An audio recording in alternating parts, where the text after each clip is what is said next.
এই ট্যাক্সি!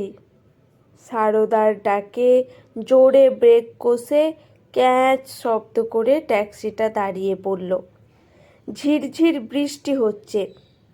এক হাতে ছাতা সামলে অন্য হাতে ভারী ট্রলিটা টানতে টানতে সারদা ট্যাক্সিটার কাছে গিয়ে দাঁড়ালো। ড্রাইভার জানালার কাজটা নামিয়ে জিজ্ঞাসা করলো, কোথায় যাবেন? সারদা উত্তর দিল, নরেন্দ্রপুর বিগ বাজার। ড্রাইভারটি কিছু একটা ভাবল, তারপর বলল, যাব। সারদা জিজ্ঞাসা করলো, ভাড়া কত দিতে হবে? ড্রাইভারটি অতি বিনয়ের সাথে বলল, যা ভাড়া তাই দেবেন। সারদা এদের ব্যাপার স্যাপার জানে। ভাড়া না করে উঠলে বিপদ। নামানোর পর যে কত ভাড়া চাইবে তার কোনো ঠিক ঠিকানা নেই। তাই ও বলল, আপনি বলুন কত ভাড়া দিতে হবে। ট্যাক্সি ড্রাইভার বলল, ওই 450 টাকা দেবেন। সারদা বলল, 450? অনেক বেশি হয়ে যাচ্ছে। এমনিতে তো ভাড়া 300, আপনি 350 নেন। জানালার কাঁচ তুলে দিয়ে দিতে ড্রাইভারটি বলল, না দিদি, হবে না। যা বৃষ্টি, ওদিকে গেলে এমনিতেই কোনো প্যাসেঞ্জার পাবো না, ফাঁকা ফিরতে হবে। সারদা দেখলো রাত 9:30 বাজে, বৃষ্টিও হচ্ছে, ছেলেটাও ঘরে একা আছে, তাড়াতাড়ি ফিরতে হবে। ও তড়িঘড়ি বলল, আচ্ছা ঠিক আছে, তাই দেব, দরজাটা খুলুন। ড্রাইভার পিছনের দরজা খুলে দিল। সারদা ছাতাটা গুটিয়ে চট করে ট্রলিটা ভেতরে ঢুকিয়ে নিয়ে বসে পড়ল পিছনের সিটে। ড্রাইভার হাঁ করে চেঁচিয়ে উঠে বলল, আরে আরে, ট্রলিটা ডিকিতে তুললেন না কেন? সারদা বলল, এত বৃষ্টির মধ্যে তুলব কি করে? ড্রাইভারটি খেকিয়ে উঠে বলল, আমার সিটটা ছিঁড়ে যাবে তো। সারদা দেখলো ড্রাইভারটি বেশ টেটিয়া ধরনের আছে। বয়স্ক ড্রাইভারগুলো এই রকমই হয়। আসলে সাতঘাটে জল খাওয়া ড্রাইভার তো, বেশি মাথায় চড়তে দেওয়া যাবে না। ও সুর চড়িয়ে বলল, তোমার যা গাড়ির নড়বড়ে অবস্থা, আমার এই ট্রলিতে আর কী ক্ষতি হবে? যদি কিছু হয় তাহলে কিন্তু ক্ষতিপূরণ দিতে হবে। এই বলে ড্রাইভার গাড়ি স্টার্ট দিল। সমস্ত গাড়িটা যেন এক প্রচণ্ড বিদ্রোহে থরথর করে কেঁপে উঠল। তারপর 2-3 বার ঘটঘট আওয়াজ করে চলতে শুরু করলো। সারদা বিদ্রুপ ভরা গলায় বলল, আপনার গাড়ির যা অবস্থা, পৌঁছতে পারবেন তো? ড্রাইভারটি বলল, পৌঁছতে পারবো না মানে? আমার গাড়ি রকেটের মতো দৌড়ায়। ড্রাইভারটির হাবভাব দেখে সারদার হাসি পেয়ে গেল। ভাঙবে বই মচকাবে না। ও ছদ্ম রাগ দেখিয়ে বলল, সময়ে পৌঁছতে না পারলে কিন্তু আমি 300-র বেশি একটা টাকাও দেব না। বয়স্ক ড্রাইভারটি না শোনার ভান করে দিব্যি গান জুড়ে দিল, হরে রাম হরে কৃষ্ণ। পাগল টাগল আছে মনে হয় ড্রাইভারটা। এমনিতে ভাড়াটা বেশ বেশি হয়েছে বলে ওর মেজাজ বিগড়ে আছে, তার ওপর আবার গান। ভাড়াটা 400 হলে ঠিকঠাক হতো। ক্যাবে 380 দেখাচ্ছিল, কিন্তু সময় দেখাচ্ছিল 20 মিনিট। অফিস ছুটির টাইম, তার ওপর বৃষ্টি, সুযোগ পেলে ক্যাবও দাম বাড়িয়ে দেয়। ভাড়া ট্যাক্সিগুলো বোধহয় নেটে ক্যাবের দামগুলো সার্চ করে নেয়।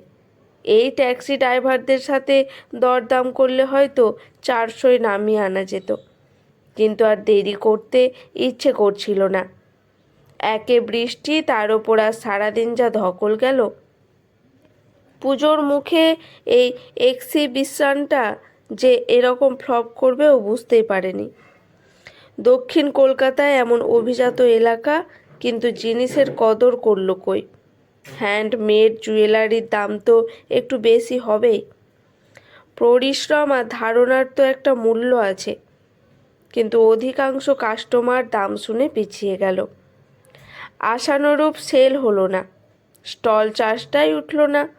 স্টল চার্জটা তো আর কম নেয়নি, কিন্তু সে তুলনায় প্রচার কই? সেল হলো কি না হলো তাতে তো তার উদ্যোক্তাদের কিছু যায় আসে না। কারণ স্টল চার্জ বাবদ ওদের লাভ্যাংশের কোনো হেরফের হয় না। করোনার পর হোম আর অনলাইন বিজনেসে যে রকম ফুলে ফেঁপে উঠেছে, কিছু বিজনেসম্যানদের লোভে তা শেষ হতে আর বেশি সময় লাগবে না। অথচ এই হোম বিজনেসের ওপরে কত মানুষের রুটি রুজি নির্ভর করছে। যেমন ওর করোনার সময় স্বামী মারা যাবার পর ও অর্থ জলে পড়েছিল। ছেলের তখন ক্লাস 6। পড়াশোনার খরচ তো ছিলই, তার ওপর দৈনন্দিন জীবন নির্বাহ। কয়েকদিন সান্ত্বনা দেওয়ার পর আত্মীয়রা ধীরে ধীরে সরে পড়েছিল। কি খাবে, কি পরবে, কি করবে, মাথায় আকাশ ভেঙে পড়েছিল। তখন থেকে শখের জুয়েলারি হয়ে উঠেছিল ওর পেশা, জীবিকা।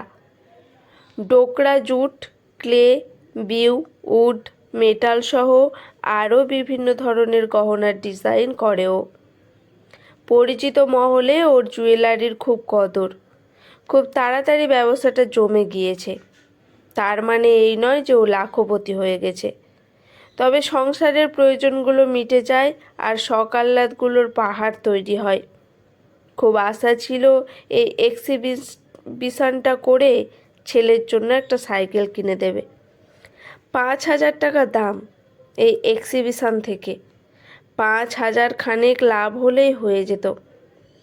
তবে এবার ছেলেটাকে সাইকেলটা কিনে দিতেই হবে। খুব আশা করে আছে। সেজন্য অবশ্য পুঁজি ভাঙতে হবে। কিন্তু কি আর করা যাবে? ছেলের মুখে হাসি দেখার জন্যই তো এত ছোটাছুটি। ভাবতে ভাবতে একটু ঝিমুনি এসে গিয়েছিল। এমন সময় গাড়িটা ঝাঁকুনি দিয়ে থেমে যাওয়ায় ওর ঝিমুনি কেটে গেল। তাকিয়ে দেখলো কামালগাজী ওভারব্রিজের ঠিক আগে জামে আটকে আছে গাড়ি। ও জিজ্ঞাসা করলো কি হলো। ড্রাইভার বিরক্তি মাখা কণ্ঠে বলল, পুরো রাস্তা জ্যাম। সারদা বলল, আপনি ব্রিজে উঠে যান।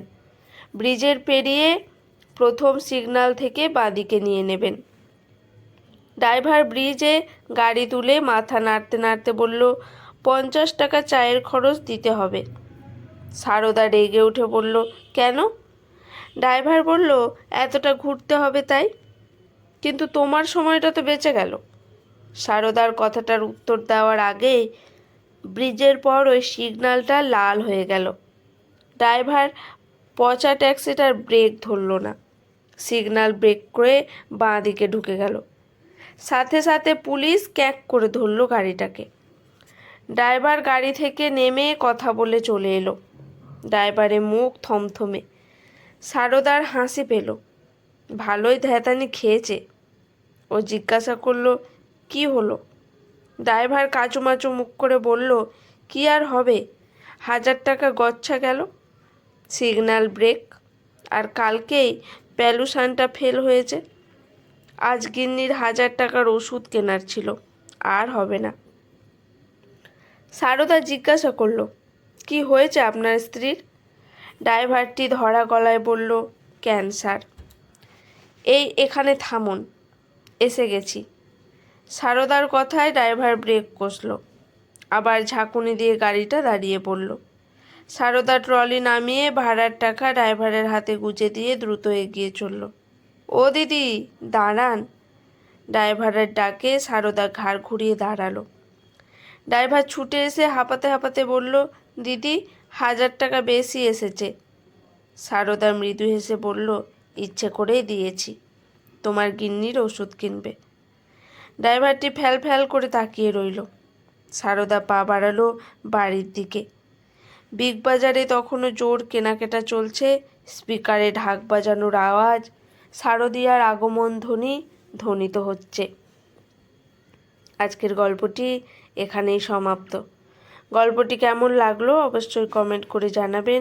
ভালো লেগে থাকলে চ্যানেলটি সাবস্ক্রাইব করে পাশে থাকবেন।